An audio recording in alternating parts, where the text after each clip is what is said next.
Sa ngalan ng Ama, at ng Anak, at ng Espiritu Santo. Amen. Halina, Espiritu Santo, punuin mo ang mga puso ng mga tapat sa iyo, at papagningasin mo sa kanila ang apoy ng iyong pag-ibig. Ipadala mo ang iyong Espiritu at sila'y malalalang, at babaguhin mo ang mukha ng sangkalupaan. Manalangin tayo. O Diyos, na sa liwanag ng Espiritu Santo ay nagturo ka sa puso ng mga tapat. Ipagkaloob mo na sa pamamagitan na rin ng Espiritong iyan ay malaman namin ng matuwid at matamasang palagi ang kanyang pagaliw.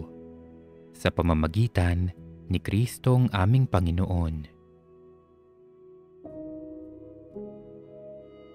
Hingahan mo ako, o Banal na Espiritu, upang ang isipan ko ay maging banal.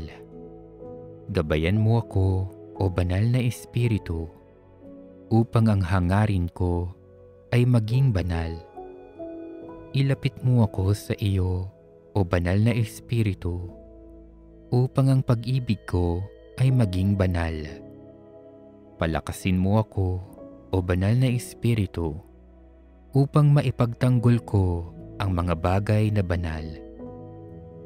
Ipagsanggalang mo ako, o Banal na Espiritu, upang ang mga banal na bagay ay aking maingatan. Amen. Sa ngalan ng Ama, at ng Anak, at ng Espiritu Santo. Amen.